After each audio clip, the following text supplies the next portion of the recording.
All right, everybody.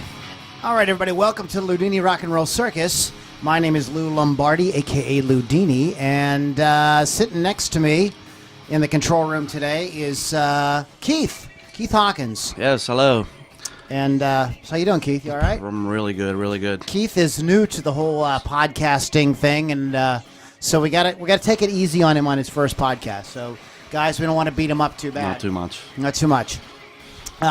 I'd like to thank my sponsor real quick, Positively Pittsburgh Live magazine. That is pplmag.com. It's Pittsburgh's first internet radio, television, and online directory. You want to check it out, it's pplmag.com. There's a lot of great content there created by like people that know all about cardiac health and people that know all about how to write and publish a book and people that know all about starting and marketing businesses. There's a lot of very cool information there. We're on there. Believe it or not, they have all these professional people, and then they let us goofy rock and rollers on there. Imagine that. Maniacs like us are allowed to be on associating with these people. But anyways, they've been a supporter of independent music for about 3 years now. And so we're really happy to have them around. So go to pplmag.com. You can even start your own podcast there and get your own information up. It's a very cool place to be seen by about 1 million unique visitors each month. So you guys definitely want to check it out. So Keith and I are going to be talking about the Blizzard of Ozz. Do you remember the first time you heard Blizzard of Ozz, Keith? Yes. I was very young. Very young, huh? Yes. And I was blown away. I mean, I've heard Sabbath all those years, but when I first heard Ozzy come out with that, I was like, man, I think he just blew Sabbath's doors off with that, man. Really? Yeah, really. That's how much it affected me. And Randy Rhoads guitar playing was, I think, what did it for me. Yeah. It just was really just something different for my ears to take in. So I really, really enjoyed that. Yeah. I remember hearing Crazy Train and thinking, this is the sickest thing I've ever heard. Yes, that's the song that does it forever. You don't even have to like rock or metal, and if you don't like Crazy Train, you're crazy. That's basically it. Oops, a little feedback there. That's why it's called Crazy Train. Exactly. Yeah, it's so we're going to be talking about that today. There's a lot of stuff that a lot of people don't know about Crazy Train or about Blizzard of Ozz. There was some stuff that I was surprised about when we started researching it. For one thing, we assumed it was Rudy Sarzo and Tommy Aldridge in the band. Yes. Like a lot of people assumed that, and we were wrong. We were dead wrong on that. Dead wrong on that. I was wrong for all my life until last night, actually. Yeah, until you check it out. There was some shenanigans going on with the personnel in that, and that has a lot to do with a lady some of us love and some of us hate, Sharon Osbourne. So she factors into this story as well. It's a really unique story, and we're really excited to talk to you guys about it. But before we get too far into all of that today, I'm going to want to feature one of my absolute favorite bands. I have Sirius, and I have yet to find a station that plays this band. Although they've got like 8 albums out, if not more. They're going to be coming to Pittsburgh pretty soon too. So those of us in the Pittsburgh area, go check them out. This is one of my favorite sort of new wave of heavy rock bands. They're actually kind of in the southern metal category. So check them out. This is a band called Blackstone Cherry off their latest album, Kentucky Way of the Future.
All right, that's one of my favorite frickin' bands, Black Stone Cherry.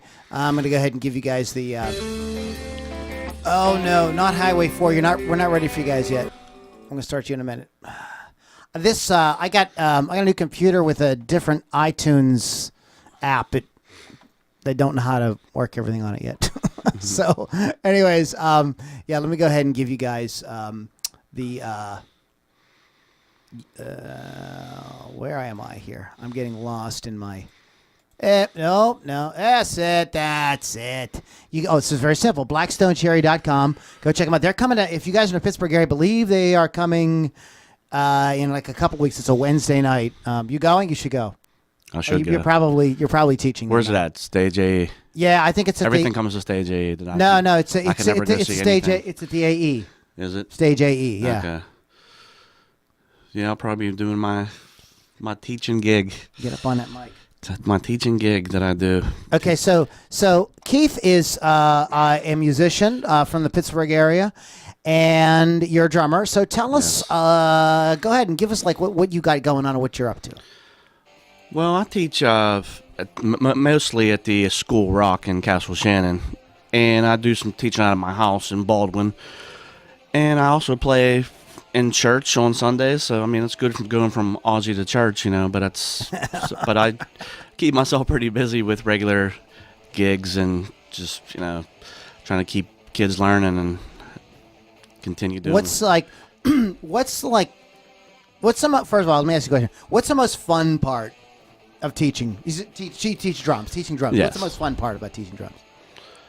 Just the reward. You see some kid just totally where you were as a child, like just coming up and having that desire and putting the work in just to be a good drummer and know what it takes. It just takes a lot of years of hard work, and once you see it pay off for some kid, it's really cool.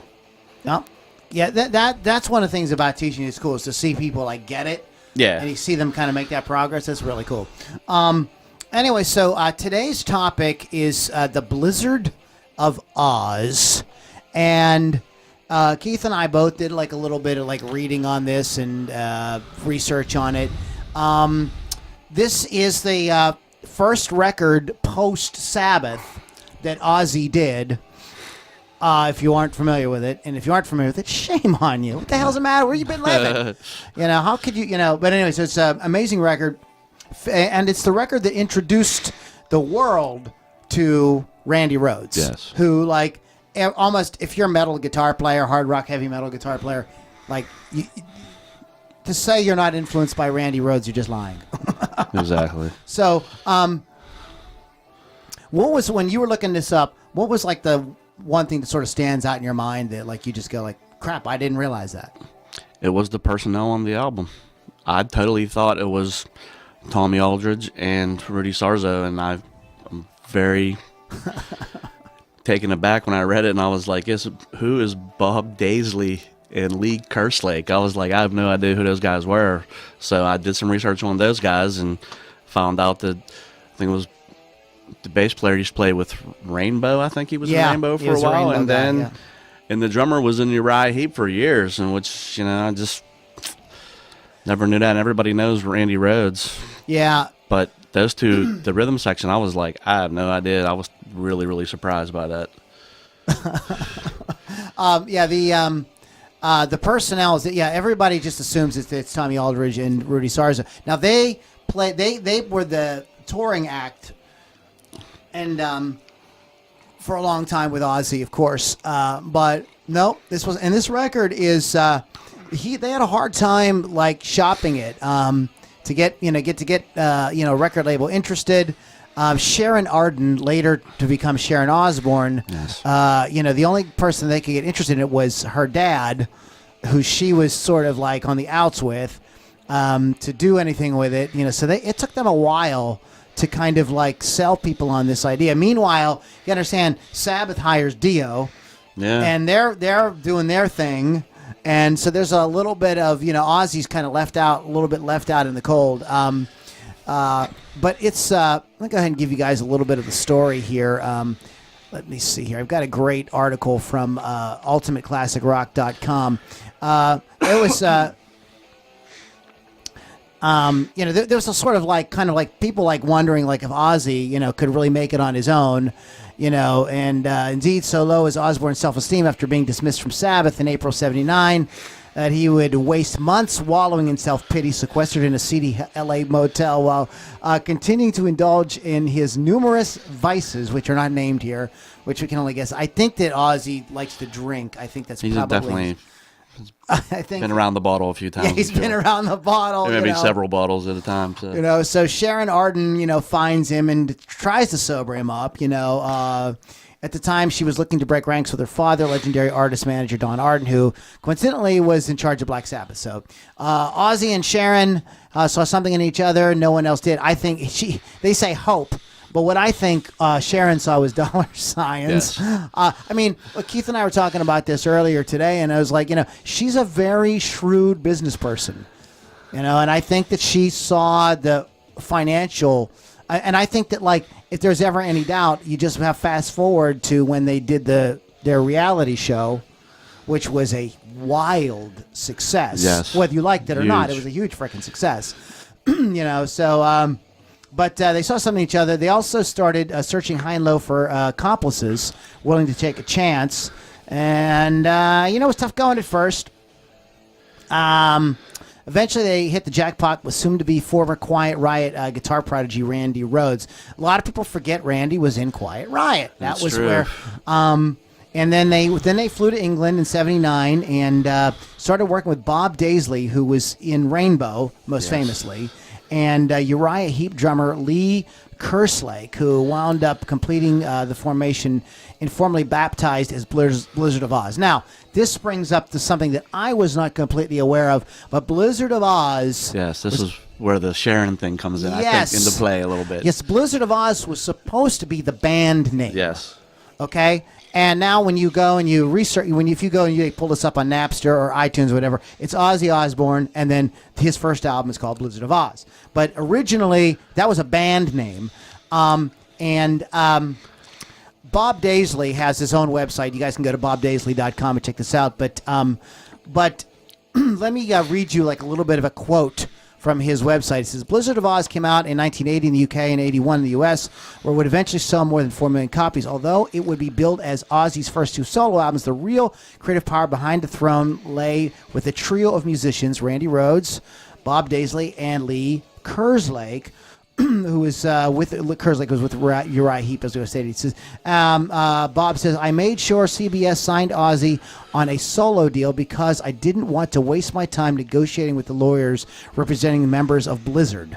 Okay, so there's a little, so right there, he's like, well, he negotiates it on Ozzy's name, which would make sense. You got the most famous guy. You want to say, well, this is the guy that's going to make this thing happen. The irony was that CBS made this easy for me because they didn't realize there was a creative drive lay. I don't know what he means by that. Sharon wasn't happy. The Kerslake, Rhoads, and Daisy had such a large creative input into Ozzy's music. More accurately, she wasn't happy for them to share the credit. I found this kind of funny because the truth was that Ozzy was barely capable of making the studio sessions. He was in such a bad state. At the time, it was too much drugs and booze for Ozzy. No. Really? I mean, come on. Not Talking Ozzy. about Ozzy here. Ozzy doing booze and drugs. I can't believe. Nice, wholesome young man. Unbelievable. You realize there are people that have Ozzy's name tattooed on their knuckles in prison. Yes. But Sharon eventually took control of Ozzy's career, and she seemed to take, sort of go against anyone who threatened Ozzy's image or creative genius, or more to the point, threatened her meal ticket. So Daisley doesn't have a lot of nice things to say about Sharon. So sure enough, both Kerslake and Daisley were fired in the summer of '81. Their names were erased from the album. Could you imagine that? See, this is why they ended up... See, this is the controversy behind Blizzard of Ozz, is they ended up suing because they were like, this is our record too. I mean, how would you feel about that? I mean, you got asked to play on like a major artist's album, and then like they erased your name. Be a tiny bit chapped myself, sorry, but that's doesn't seem right to me. But once again, what Sharon wants, Sharon's going to get. Yeah. So anyway, that is a little bit of the thing, the story behind the controversy there. Oh, there's so much about this record that like going on. But anyways, at this point, Sabbath really like when they did their record with Dio, critics and fans alike said it was freaking awesome. It got like a lot of accolades. People really liked it. So Ozzy was kind of like in the hot seat to do something, and having dispensed with the original producer Chris, whose last name I can't say, early on, choosing to produce themselves instead of with the help of Max Norman, Osborne, Rhoads, Daisley, and Kerslake, and session keyboardist Don Airey, I think, played for a long time with Ozzy. In fact, I think he's the touring. There's not a lot of keyboard in Ozzy's music, but there is some. There is some. And definitely he makes his mark when he plays like on like Mr. Crowley. Yeah.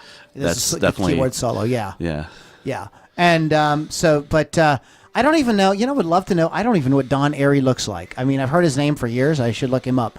But they close ranks around a stunning set of songs built around Rhoads' uncanny mastery of classically trained lead and rhythm guitar work. Now, Daisley wrote lyrics, which I did not realize, and Kerslake was brought in his song arranging experience, and of course Ozzy brought in like his voice and charisma. Now, I have seen quotes by Daisley where he said that he actually wrote the riffs. Really? That he actually wrote it. I don't know. And some people say Daisley's he's a bold-faced liar. So there's controversy around this record, guys. This isn't like, this is like a total. Keith and I were talking before we came down about like drama in bands, especially when you're young. You know what I mean? It's just like, we've experienced that, haven't we, Keith? Oh, yeah, there's a lot of drama in bands. As a matter of fact, you can't be in a band without drama. They go hand in hand, unfortunately. Yeah. That's part of the fun. That is fun at times. Then you just... I think it's fun when you're in your 20s. Yeah, it's not fun for me now. I just want to make... And then you get it all, you're like, okay, I just want to play music. I just want to play music and get paid, and it would be cool just to do that. Oh, my goodness. Anyways, Blizzard of Ozz, as the album was ultimately named so that Osborne's brand could be given top billing to the chagrin of the others involved, gave Osborne exactly the kind of impressive retort needed to silence his critics and counter Sabbath's own confident rebirth behind Ronnie James Dio. Blizzard wouldn't perform as strongly out of the gate for lack of promotional support and the fact that it didn't even gain a U.S. release until March of '81, but it would ultimately win the marathon, selling in excess of 5 million copies worldwide. Now, you guys got to remember, this is 1981. Yeah, it's really pretty good for 1981. Yeah, that's freaking amazing. Ironically, just weeks after the album's European release, yet still months away from its arrival in America, Osborne's band was already hard at work recording its follow-up, Diary of a Madman. The rhythm section of Daisley and Kerslake never saw coming after everything they contribute. Osborne's resurrection was their impending and unceremonious replacement by Rudy Sarzo, who was also in Quiet Riot, yes, and ex-Black Oak, Arkansas drummer Tommy Aldridge, both of whom, adding insult to injury, were actually photographed for the new album's sleeve. Cold-blooded act of betrayal spelled the end of Blizzard of Ozz, the band. But, of course, Blizzard of Ozz, the album, would transcend such petty behavior and go down as a heavy metal classic. It's funny because I was fooling around on social media. I started this about a month or two ago, trying to figure out what's the difference between heavy metal and hard rock. And if you could Google this, guys. There's a lot of articles written about it, but. There's way too many genres of music. Yeah, there's way too many genres of music. There's like a fight between metal and hard rock, and there's people that say like if Ozzy and Priest and and Scorpions and Iron Maiden would come out today, that they would not be considered heavy metal. Can't it all just be rock and roll? That's just, to me, it's all got that same attitude, Rock and roll is attitude. That's just the way. That's what it's all about, man. It is all about the attitude. What do you got? Keith is like all inked up, man. Yeah, he's like a I'm badass. just kind of mild-mannered badass. Mild-mannered badass. I just like tattoos. I mean, they hurt, but I'm just kind of addicted now. Are you into pain? Is that what it is? I'm slightly, yeah. Keith is coming out, folks, right here on National Podcast Time. I love pain. That's why I love metal, because metal is all about pain. Bring the pain. Bring the metal pain. Anyway, so the songs have remained the very backbone of Osbourne's solo career. I mean, you know, Goodbye to Romance, Mr. Crowley, Suicide Solution, I Don't Know, of course, Crazy Train are like, those are standards. You know, I mean, one of the things that you have to do as a guitar player is you have to learn Randy's solo on Crazy Train. Like, if you don't learn that, like, don't even talk to anybody, you know, you don't even, you know, get out. But speaking of that, Randy Rhoads died in 1982. And he's had like many different replacement guitar players over the years, all of whom I've liked. That's a long show right there, boy. Yeah. All the Aussie guitar players, you would need an extra 3 hours for this show. Seriously. Who is the best Aussie guitar player? Well, I mean, I think you have to say, well, I think what you'd have to do is you'd have to take Randy Rhoads out first and say, okay, since Randy Rhoads, who's the best Aussie guitar You tricked player? me now, because I was going to say Randy Rhoads. Yeah. So, I mean, obviously Randy Rhoads, but like if you eliminate Randy from the equation, I tell you what, we're going to come back. We're going to play another song. This is a great band. These guys are good friends of mine. This is a band called Highway 4. They're actually from Pittsburgh. So you guys are listening internationally. You want to check them out. They got their latest record out is called Matter of Time. It's an EP. And this is Make Up Your Mind. Guys, check this out. You're going to enjoy it. I'm going to come back and talk about more Blizzard of Ozz in a minute.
What I always noticed too is like I don't know is the perfect.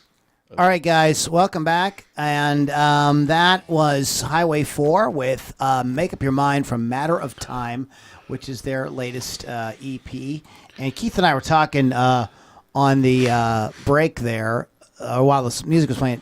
I believe that they're relocating to Nashville, so we do wish them all the best of luck. Yes, go for it. In their what about this thing?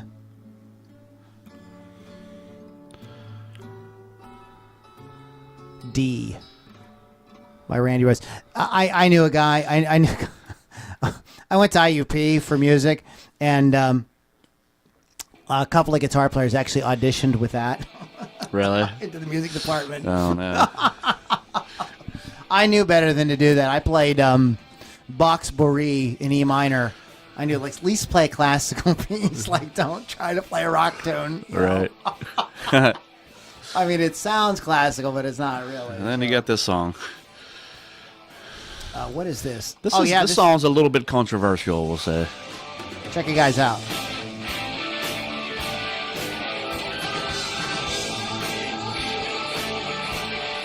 Now, this is remastered. Taken out of context, though. The song. Yeah, well, we're going to talk about that because it's really a kind of... Rock and rollers can't catch a break. It's not. No. He's not telling you to kill yourself. No, not at all. He's basically talking about himself and other people he knows. That right. That got some hard living going on. Bon Scott was one of them. Yeah. You know. Yeah. I mean, he's not a freaking moron telling people to kill themselves. I mean, it's like the whole thing with Judas Priest. Yeah. That whole shenanigans. It's a freaking tragedy, but at the same time, it's like. Yeah, no. Nobody's telling you to kill yourself. Told you to kill yourself. Nobody told you to kill yourself. That's absolutely ridiculous. And if you think that, I'm sorry. I'll just say it right now. You're a moron. Yes. You're just dumb. But one of the things about the production, this album is because whenever you take a record from vinyl to CD, what people realized really quickly was you can't just put the record on CD. It doesn't sound right. It has to be remastered for CD. And also, a lot of these things ended up having to be remastered again for internet release because that's a different format and it's compressed and stuff doesn't sound right if you don't work with it. And this record, what a lot of people don't realize about it, was recorded very quickly, and it almost has like a demo quality sort of sound to it. It does not, like if you compare and contrast this with the follow-up, Diary of a Madman. Thank you. Which is a great record. Well, the thing is, they were released sound, they were released so quickly. You know, like it was like a year apart, I think, between the release dates of those two. Well, at that time, Keith, I mean, that was they were just churning out tunes. Yeah, the record bands did that. I mean, like Kiss put out a record like they put out a record like every 9 months or something. Really? Yeah, they're like maniacs, you know. All the songs sound the same. I don't want to get in. I don't want to Kiss bash today. I'll have everybody hating me. I don't want to Kiss bash. Though they are one of the most overrated bands of all time, but that's just my opinion. I'm sorry. Okay, so let's talk about this. Okay, since we're talking about Ozzy and Blizzard of Ozz, so Randy is just Randy. He's iconic. He's a legend. Also, he had. And let's see how I put it this way. He kind of has an unfair advantage in the sense that he died young, before doing anything really dumb. Because this is what happens to rock and rollers. If they live long enough, pretty soon they start doing dumb stuff. Yes. And then they become very sort of like criticizable. You sort of like pick on them and one of the sort of jokes is like, because Jim Morrison died so young, we never got to see the Doors Saturday morning cartoon and stuff like, corny stuff like that a lot of people ended up doing, because they were just looking for the next thing to do, whatever. The 27 Club. Yeah, exactly. They were the 27 Club. Yeah, exactly. So we have to take Randy out of the situation because he's sort of elevated to sainthood because he died so young. So after Randy, who are the guitar players? Can you name them? You know them all? Do I have to do it in order?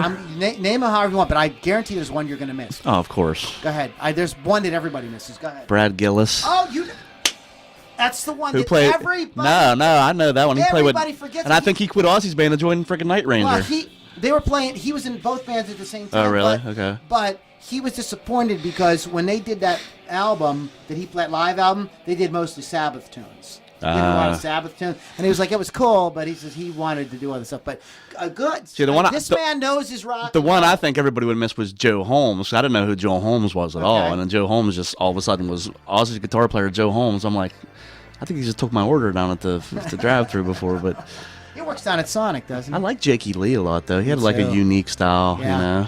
Yeah, didn't use a whammy bar. That's nothing wrong with that. No, nothing wrong with that. But I'm just saying, like, that was part of what he did. Of course, everybody knows Zach. Yeah. They're all great. I mean, my personal favorite, because I liked his career outside of Ozzy a lot, is Zach Wilde.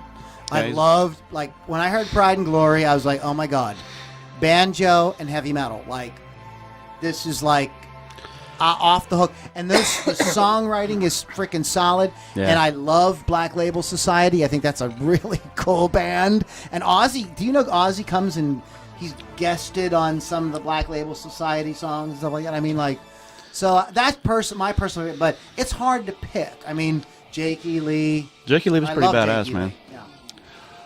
I mean, it's hard to pick who's the best one. It's like people asking who's the best drummer you ever heard. I'm like, I don't know how much time you got, man. What was it's really hard you're to a drummer. I can play one on TV too, actually. Yeah. I'm not. I actually play one on TV. I didn't know that. Who is your favorite Ozzy drummer?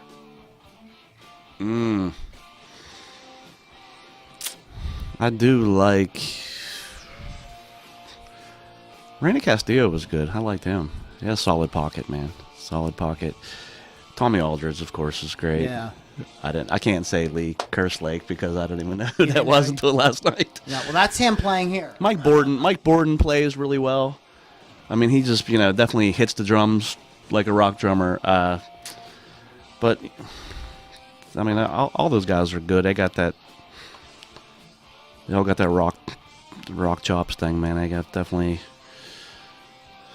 Okay, there's something else we need to talk about here, and this is a little known. Uh-oh. This is something that a lot of people do not know about this record. It was re-recorded. Yes. In 2002. I read this too. This was with Mike Borden and Robert Trujillo, right? Right. And guess who was behind this? And look, I respect you. I'm a businessman too. I'm all about let's make freaking money. That's what it's all about. But Sharon was like, we're not paying these MFers. Here's our way around this. You're gonna sing it. We're gonna keep Randy's guitar playing, and we're gonna bring in. Who did they bring in? Mike Borden and Robert Trujillo from Metallica fame, or before that he was in. What was that? Was it Suicidal Tendencies? I believe. He was in Suicidal. And Infectious Grooves and about 30 other bands. I think he might have played in. He's a funky dude, though. I don't know why he's playing with Metallica sometimes, but that paycheck probably helps. You kidding? I mean, that paycheck probably helps. I mean, Metallica calls you up. You going to turn it down? No. Well, of course I can't out-chops Lars. I mean, Is Lars a good drummer? I'm not a drummer, so I don't want to bash Lars, man. He's done more for metal drumming than I've done in my life. But what have you done for metal drumming today, Keith? Nothing. What have you done for metal today? Tomorrow morning I'm going to play with brushes to gospel songs. That's actually a true story. Ask not what metal can do for you. I'm actually going to go into the intro of Disposable Heroes tomorrow in church. But so anyways, in '86, Daisley and Kerslake, they sued Ozzy Osbourne for unpaid royalties. Now, I mean, I don't know, and Keith doesn't know, and none of us really know what the real story is. I was listening to another podcast earlier today about this subject, and everybody's kind of everybody has their opinion, but nobody really knows. But in any case, Daisley says Daisley and Kerslake say that they were super instrumental in the arranging and the writing of the songs, and that they deserve, royalties and everything. So they sue, and so Ozzy's response is Okay, screw you guys. We're just going to re-record the thing, and you guys won't be on it, And it got really bad reviews. A lot of people say that it's just really kind of uninspired playing. I looked for it, and I couldn't find it to hear. I've never heard it. You never heard it? I've never heard it. I've never heard it. And, but anyway, so it didn't work out at all. And here's the thing, and radio stations got complaints when they tried to play it because people were like, that's not Crazy Train. What is that? Give me, and this is a common thing. Styx, Journey, and Foreigner have all re-released all their classic songs with their new singers in the hopes that the classic rock stations will play them. And when they try to play them, they get the same reaction. Nothing. Doesn't sound right. Yeah, nobody wants to hear Joe Smith sing Come Sail Away. They want to hear Dennis DeYoung sing it. Whether you like, whatever your opinion of Styx or Dennis DeYoung is, whatever. But if you're a Styx fan and you like that song, you don't want to hear Joe Smith sing it. I don't know what his name is in real life, but you want to hear the original, Unless you go to people go to it seems like when you go to the concert, people will forgive that. But on the radio, when you better play Come Sail Away, MFers, the way it's supposed to be. Yeah, they want to hear a jukebox, man. They just basically want to hear it verbatim, like it was recorded back in the day when they were on the radio, listening to if I say in the backseat of cars, maybe. I don't know, something. So that didn't fly with fans. It didn't fly with critics. And eventually, Ozzy put out a biography, and he says that he actually had nothing to do with that, and he blamed the whole thing on his wife. That's awesome. I don't know, man. I do that sometimes, actually. It's a good plan. It's all her fault. She did that. What the hell's wrong with her? The devil made me do it. The devil's name is Sharon. But anyways, so that is another controversy surrounding this whole thing. And eventually, just so you guys know the outcome, in 2003, Daisley and Kursdale's lawsuit was dismissed by the United States District Court in Los Angeles. This dismissal was upheld by the United States Court of Appeals in the Ninth Circuit. With regard to the reissue, Ozzy stated to Pulse Radio, reiterating a conversation with Sharon, you know what? Whatever the circumstances were, I want the original thing back. And so do we. We don't want to hear a reissue. And nothing against Mike Borden and Robert, how do you say his name? Trujillo. Yeah, Trujillo. He's not French. It's nothing against those guys. They're great players, but we want this. I'm pretty sure it's not Trujillo. It's Trujillo. Yeah. It's got to be Trujillo. Yeah. Trujillo, because in Spanish, the double L is an E sound. There you go. Like Castillo, Trujillo. He doesn't look very French either when I look at him. No, he does not French. Anyways, guys, so that is our little spiel about Blizzard of Ozz. It's a classic album. If you haven't listened to it in a while, go back and crank it out, man. It's really cool. We're playing a little bit in the background here. I get my hands slapped when we feature these artists, these mainstream artists, too much because people say it's copyright. They don't understand that we do have the right to play this music when we're discussing it, critiquing it, using it for journalistic purposes. So, like YouTube, go F yourself. Lighten up, people. Yeah, they're just, So, anyways, but this will be up on LoudiniRockandRollCircus.com very soon, so you guys can, play it back and groove on it. And you may be listening to it that way right now. I'm just saying hi to our fans out there who've been checking us out online. If we've had a few here, okay, guys. We got one more band we're gonna feature for you guys today. Oh, by the way, Highway 4. They want to give their website. It's highway4band.com. So go support those guys. They're a really great indie band, and they deserve it. Speaking of great indie bands that I know nobody is playing, I don't understand. These guys are so freaking off. They're called Abra Kadavar. And they just kick freaking ass. And I know. Have you ever heard this band before? I have not, Lou. I think you're going to like these guys. But they're kind of like a rebirth of hard and heavy classic rock. they sort of fall in the metal sort of whatever. I'm just gonna play it and you guys rock out to it. Trust me, you're gonna like it. This is this is Abra Kadavar on the Loudini Rock and Roll Circus.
Okay, that is Abra Kadavar. Yes. And you guys want to go to Kadavar.com, and it's Kadavar with a K. That is Kadavar.com. And you'll see what we were talking about. They've got amazing facial hair. Yes, they do. They really have the facial hair thing going on. Well, when we were on break, Keith was talking about the story of Anvil. That's a great documentary. That popped in my head for some reason. We were talking about like just movies and documentaries and stuff, and that's like, when it comes to rock and roll documentaries, the story of Anvil is by far one of the better ones I've ever seen. Just the struggle those guys went through is crazy. Yeah, that is it. It's kind of inspiring. They stick to they fight and everything, but they kind of like return to their friendship, like throughout the whole thing. They're kind of like the real life Spinal Tap. Yeah, definitely. Which is another.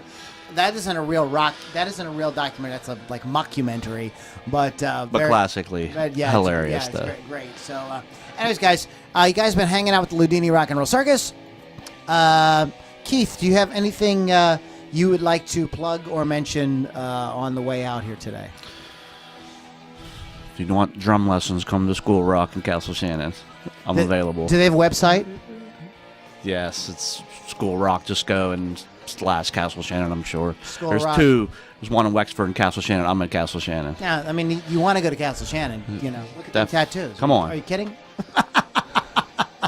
All right, guys. My name is Lou Lombardi, AKA Loudini. Been listening to Loudini Rock and Roll Circus. And let's just quickly... we don't need to promote Ozzy. You guys all know who Ozzy is, so go check out Ozzy. But Blackstone Cherry, who we played at the beginning, that's blackstonecherry.com. Highway 4, that is Highway 4, the number 4, band.com. And Abra Kadavar, and that is Kadavar with a K, Kadavar.com /band.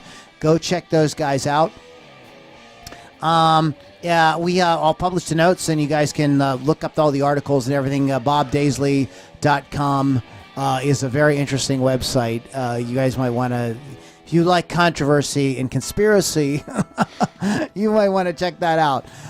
So anyways, guys, you've been listening to LoudiniRockandRollCircus.com. My name is Lou Lombardi. Thanks for hanging out with us. Please check out LoudiniRockandRollCircus.com. We do a lot of interviews.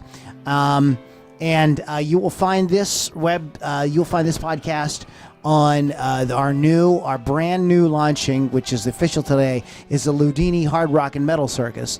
And so we've been focusing on that genre for a while now. So we just went ahead and we're going to go ahead and make it official, the Loudini Hard Rock and Metal Circus. So you guys will find it there. Keith, any closing thoughts before we get out of here today? Just listen to music, all kinds of music. Just don't be shy. Listen to it all, And party on, dudes. And party on. All right, guys. Thanks so much for hanging out with us. We will catch you guys soon.